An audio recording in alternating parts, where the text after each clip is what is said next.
একটু সময় পেয়েছি হাতে, ওইটুকুর মধ্যে একটু বাহিরে গিয়ে ঘুরে আসলাম, বাহিরের দৃশ্য দেখে আসলাম। আসসালামু আলাইকুম, আমি আপনাদের বোন সাইদা সোয়াল থেকে সাইদা বলছি। কে কেমন আছেন? আশা করি সবাই ভালোই আছেন। আমিও আলহামদুলিল্লাহ ভালোই আছি।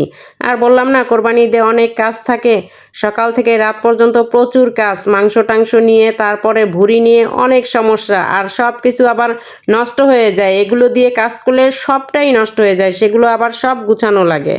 সেদিন আর কোনোভাবেই সময় পাই নাই। পরের দিন একটু গিয়েছিলাম ঘুরতে। সারাদিন কাজ করতে করতে দেখি যে মাথাটা কেমন এলোমেলো হয়ে যাচ্ছে, চোখ দুটো কেমন, চোখ দিয়ে কি অবস্থা দেখতেও পাই না। ভাবলাম যে না, আজকে একটু ঘুরবই ঘুরবো।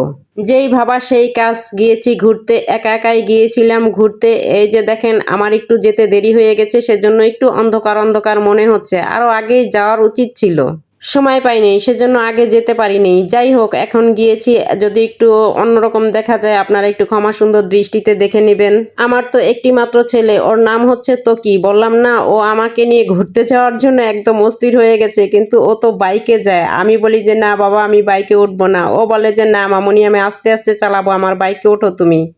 তারপরে আর কি করব, সারাদিন ওর সাথে বাইকে ঘোরাঘুরি করলাম। ও অবশ্য বেশি জোরে জোরে চালায় নাই, জানে যে আমি ভয় পাই, সেজন্য আস্তে আস্তে ঘুরে ঘুরে আমাকে নিয়ে সব কিছু দেখিয়েছিল সেদিন। তারপরে রাস্তার সামনে পেয়েছিলাম পানি তাল। তো কি আবার পানি তাল পছন্দ করে, বলে যে মামুনি আসো পানি তাল খাই। তালগুলো না এত মজা ছিল, শক্ত শক্ত না, ভিতরে এত নরম যে মানে ছোলাই যায় না, ছুলতে গেলেই ভিতরের পানি একদম চলে আসে। খুবই সুন্দর আর এত মজা ছিল পানি তালগুলো। সেদিন এভাবেই মা ছেলে ঘোরাঘুরি করে সময়টা কাটিয়েছি। তারপরে বাইকে বসে অনেক গল্প করেছি। আমার কাছে তো খুবই ভালো লেগেছে। আমি তো বাইকে চড়তেই চাইনি, তখন তো কি বলে মামুনি তুমি তো চড়তেই চাও নাই, এখন দেখো বলো যে ভালো লাগে।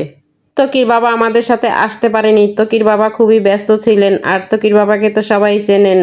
ওনার পেজের নাম হচ্ছে রুনু ব্লগ, আর আইডির নাম হচ্ছে রাফিউল ইসলাম রুনু। এটা নিয়ে উনিও ব্যস্ত থাকেন, সারাদিন চাকরি করেন, তারপরে আবার এই পেজ চালানো, আইডি চালানো, খুবই সমস্যা, অনেক সমস্যা হয়ে যায়। তারপরও কিছু করার নাই, এভাবেই কাজ করতে হয়।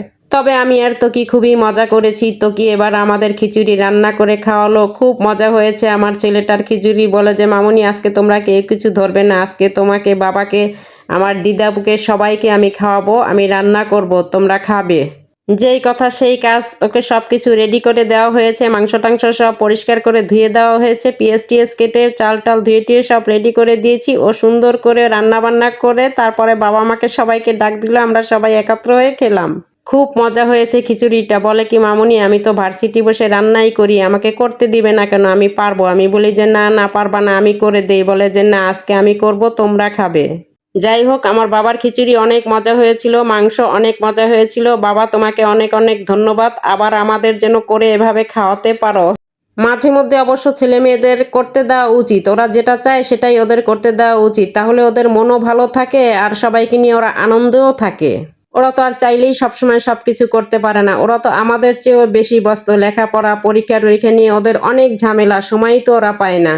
যাই হোক, যতটুক সময় গ্রামে ছিলাম অনেক মজায় ছিলাম, অনেক আনন্দই করেছি, খুবই ভালো লাগলো।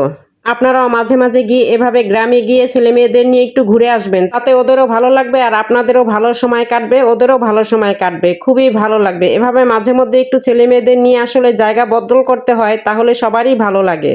যাই হোক, অনেক কথাই বলে ফেললাম, ভুল ত্রুটি হলে ক্ষমা সুন্দর দৃষ্টিতে দেখবেন। আজ এ পর্যন্তই রেখে দিলাম। আসসালামু আলাইকুম।